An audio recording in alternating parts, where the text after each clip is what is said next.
ओम नमः शिवाय। दोस्तों, सावन का महीना प्रारंभ हो चुका है और आज मैं आपको सुनाऊंगी सावन महीने के पहले दिन सुनी जाने वाली भोलेनाथ की कथा। कहा जाता है कि जो भी भक्त इस कथा को सुनता है, भोलेनाथ उनकी सभी मनोकामनाएं पूरी करते हैं। तो दोस्तों, आज की वीडियो शुरू करने से पहले आप सभी से अनुरोध है कि वीडियो को लाइक करके कमेंट बॉक्स में भोलेनाथ की जय जरूर लिखिएगा। आपकी जो भी मनोकामना है वो भोलेनाथ जरूर पूरी करेंगे। तो आइए दोस्तों, सुनते हैं। आज की मेरी कहानी का नाम है सोने का थाल। पौराणिक कथा के अनुसार एक नगर में भगवान भोलेनाथ का एक बहुत विशाल और भव्य मंदिर था, जहां पर हर साल दूर दूर से लोग शिव जी के दर्शन करने के लिए आते रहते थे। सावन का महीना था और दूर दूर से कांवड़िए कांवड़ लेकर भगवान शिव का जलाभिषेक करने आए हुए थे। और इस तरह से मंदिर का परिसर जो था वो भक्तों की भीड़ से भरा हुआ था।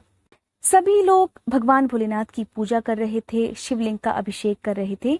तभी अचानक आकाश में बहुत जोर से बिजली कड़कड़ाने लगी और देखते ही देखते सोने का एक थाल आसमान से धरती पर उतर गया। उसी उतरते थाल के साथ आसमान से एक भविष्यवाणी हुई।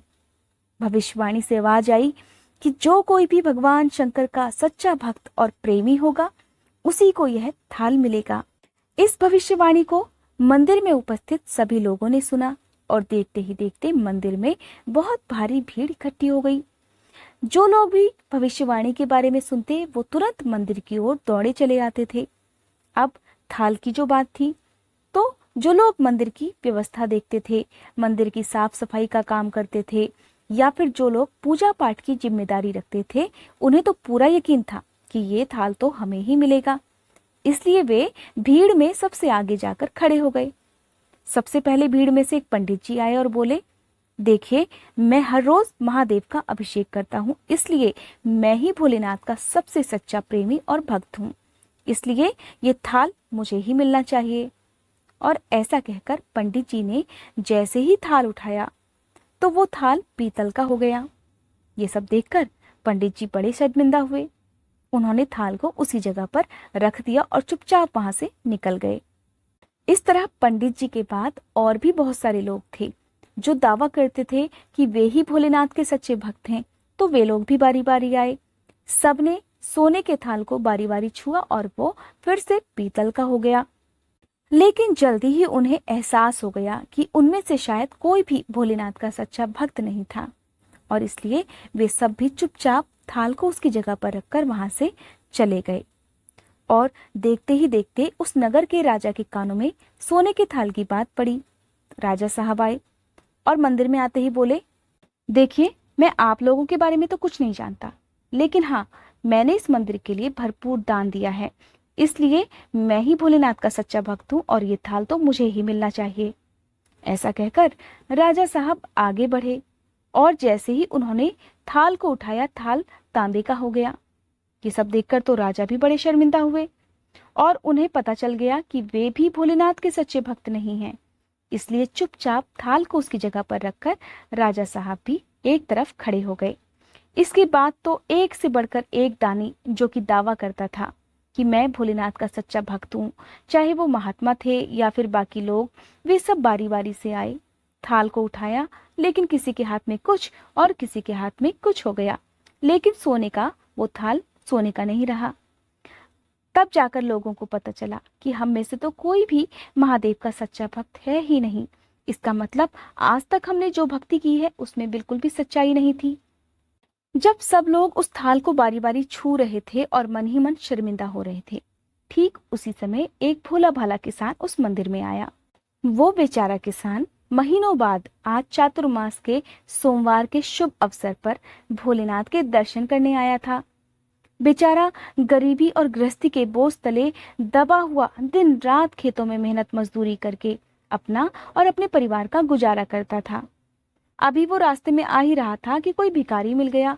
ऐसा लगता था मानो वो भिखारी कई दिनों का भूखा हो। उसे देखकर किसान को उस पर दया आ गई और अपने साथ वो जो खाना लेकर आया था उसने उस भिखारी को दे दिया। सोने के थाल के बारे में किसान ने भी सुना था, लेकिन उसने इस ओर कोई ध्यान नहीं दिया, ये सोचकर कि मैंने तो कभी मंदिर में दान नहीं दिया, कोई दक्षिणा नहीं दी, ना ही मैं व्रत पूजा पाठ समय से कर पाता हूँ, तो मैं तो भोलेनाथ का सच्चा भक्त हो ही नहीं सकता। और वो मंदिर में आकर सीधा शिवलिंग की पूजा करके बाहर आ गया। अब वो मंदिर से जैसे ही बाहर जाने को हुआ, तभी पीछे से भीड़ में से कोई व्यक्ति बोला। उसने कहा, अरे भाई, तुम भी थाल को उठाकर देख लो, हो सकता है तुम ही वो सच्चे भक्त हो जिसके लिए ये थाल आया है। किसान को लगा वो व्यक्ति उसका मजाक बना रहा है। किसान ने हंसते हुए कहा, भाई, मैं तो कभी कोई पूजा पाठ भी नहीं करता और महीने में केवल एक आध बार ही आ पाता हूँ, मैं कैसा सच्चा भक्त। तब वो व्यक्ति बोला, अरे भाई, हम तो देख चुके हैं, हमारी भक्ति तो 2 कौड़ी की भी नहीं है, अब तुम भी अपना हाथ आजमा कर देख लो। सोने का थाल मिले ना मिले, लेकिन पता तो चल जाएगा कि तुम्हारी भक्ति में आखिर सच्चाई है कि नहीं है। इस तरह लोगों के बहुत जिद करने पर आखिरकार उस भोले भाले किसान ने जाकर थाल को उठा ही लिया। और जैसे ही उसने थाल उठाया, लोगों की हैरानी का कोई ठिकाना नहीं रहा। सोने का थाल रोशनी से देखते ही देखते चमचमाने लगा। ये देखकर मंदिर में उपस्थित जितने भी लोग थे वो सब बहुत खुश हो गए। खुश होकर उन्होंने उस किसान की जय जयकार करनी, महादेव की जय जयकार करनी शुरू कर दी। अब उस मंदिर में खड़ा हुआ हर कोई जानना चाहता था कि आखिरकार वो किसान भोलेनाथ का सच्चा भक्त कैसे बन गया। तभी भीड़ में से किसी ने पूछा, भाई, तुम ही सच्चे भक्त हो, अब तो हमें भी बता दो कि कैसी भक्ति कर लेते हो जिससे महादेव तुमसे इतने प्रसन्न हो गए। तब वो भोला भाला किसान बोला, भाई, मैं कोई भक्ति नहीं करता, मैं तो केवल दिन भर अपने खेतों में काम करता हूँ और जो थोड़ा समय मिल जाता है उससे मैं जरूरतमंद लोगों की मदद कर दिया करता हूँ। इसके अलावा तो मैंने कभी कोई विशेष काम किया ही नहीं। मेरे पास तो इतना रुपया पैसा भी नहीं है कि मैं ब्राह्मणों को दान दे सकूं या उन्हें भोजन भी करा सकूं। ना ही मेरे पास इतने रुपए हैं कि मैं रोज रोज पूजन सामग्री शिवलिंग पर अर्पित कर सकूं। मैं तो केवल मन से ही पूजा कर दिया करता हूँ। हाँ, लेकिन अगर मैं किसी को दुख में देखता हूँ तो मैं उसकी जैसे भी बन पड़ती है मदद कर दिया करता हूँ। ये बात सुनकर लोग पूछने लगे, तुम लोगों की मदद क्यों करते हो? वो किसान मुस्कुराते हुए बोला, सुकून। दूसरों के चेहरे पर मुस्कान देखकर मुझे जो खुशी होती है उसे मैं अपने शब्दों में बिल्कुल बयान नहीं कर सकता, और शायद यही कारण है कि महादेव मुझसे बहुत खुश हैं।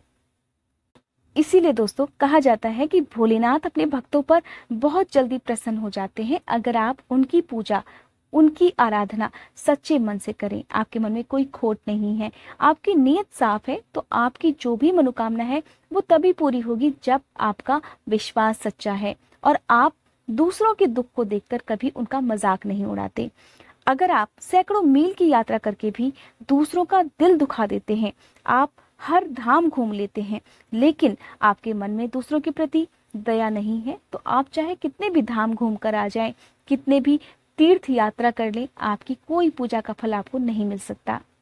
अगर आप तीर्थ यात्रा करने जा रहे हैं और रास्ते में जो भी आपको जरूरतमंद व्यक्ति मिलता है, कोई निर्धन मिलता है, कोई भिखारी मिलता है, और ऐसे में अगर आप उनका दिल दुखाकर तीर्थ यात्रा करते हैं, तो आपकी वो तपस्या, वो साधना, महादेव का दर्शन धूल के बराबर हो जाता है। ऐसी भक्ति को भोलेनाथ कभी भी स्वीकार नहीं करते।